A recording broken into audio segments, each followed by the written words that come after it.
आप खुद को हारा हुआ समझोगे तो दुनिया आपको हारा हुआ समझेगी, और आप खुद को जीता हुआ समझोगे तो दुनिया आपको विजेता समझेगी। हमारे खुद के फैसले पर दुनिया टिकी है। दूसरों के फैसले सिर्फ सुनना है। आपके रिश्तेदार, आपके दोस्तों जो भी कुछ बोल रहे हैं वह सिर्फ आपको सुनना है और करना सिर्फ और सिर्फ अपने मन की है। वो लोग सिर्फ फिजूल की सलाह देते रहेंगे, उसे मानना या ना मानना यह आपके हाथ में होता है। आज के लेख में हम आपके लिए एक ऐसा ही मोटिवेशन स्टोरीज हिंदी में आपके लिए लाए हैं जिससे आपके अंदर एक नई ऊर्जा का विकास होगा।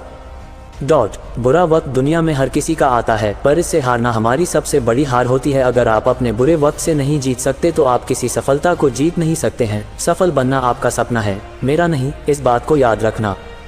अगर आपने अपने बुरे वक्त को अपना मुकद्दर बना लिया तो आप कुछ भी नहीं कर सकोगे, और अगर आपने अपने बुरे वक्त को सुधारने का फैसला कर लिया तो आप दुनिया बदल सकते हैं। अपने बुरे वक्त से जीत हासिल करने वाले मैं कुछ ऐसे शख्स, ऐसे महान लोग और उनके ऐसे महान कामों की बात करूंगा जो दुनिया के लिए एक इंस्पिरेशन के रूप में सामने आए हैं। उन्होंने दुनिया को अपनी मेहनत के आगे, जो लोग उन्हें कुछ करने लायक ही नहीं समझते थे, उन्होंने इतना बड़ा नाम कमाया है कि लोग उन्हें आज भी याद करते हैं। एक ऐसी अद्भुत कहानी जिसे पढ़ आपको अपने सपनों के लिए ऊर्जा मिलेगी। ये एक सुपर मॉडल थी, और सुपर मॉडल के लिए तो अपना चेहरा और अपनी बॉडी ही सब कुछ होती है, और वह अपनी खूबसूरती दुनिया के सामने पेश करती हैं, इसलिए दुनिया उन्हें पसंद करती है।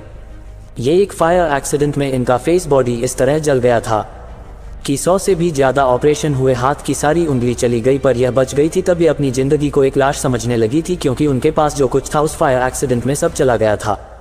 ये कुछ करने लायक नहीं बची थी। इतना बुरा वक्त भी किसी का आ सकता है, पर इन्होंने हार ना मानते हुए एक NGO, नॉन गवर्नमेंटल ऑर्गेनाइजेशन शुरू कर दिया। जो लोग महंगे ऑपरेशन या सर्जरी नहीं करवा पाते थे, यह उनके लिए सेवा के रूप में काम किया करने लगी थी। इनकी टीम 17 से भी ज़्यादा देशों में काम करती है, और इन्होंने अपने गो को अपनी मेहनत से इतना बड़ा बना लिया है कि आज इन्हें किसी चीज़ की ज़रूरत नहीं। इन्होंने अपने बुरे वक्त को तो दूर किया ही, और साथ ही में अपनी किस्मत में भी सुधार किया। इन्होंने तो सिर्फ व्हीलचेयर पर बैठकर ही अपना नाम पूरी दुनिया में फैला दिया।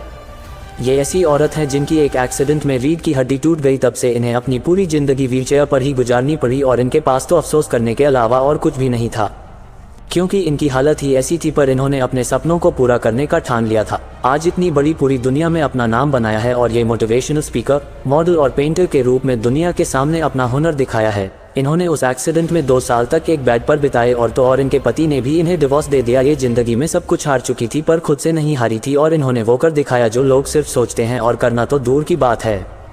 इनके पास तो कारण था रुक कर बैठ जाने का, क्योंकि इनकी हालत ही ऐसी हो गई थी कि दुनिया भी इनसे क्या उम्मीद रखती। उन्होंने दुनिया की ना मानते हुए खुद से उम्मीद रखी, और वह कर दिखाया जो कभी लोग सोचते ही रह जाते हैं। अगर किसी को थोड़ी सी चोट लग जाए तो वह 2 दिन के लिए उसका बहाना लेकर बैठ जाएगा, पर इनके पास जिद थी कुछ कर दिखाने की, जो हर किसी के पास नहीं होती।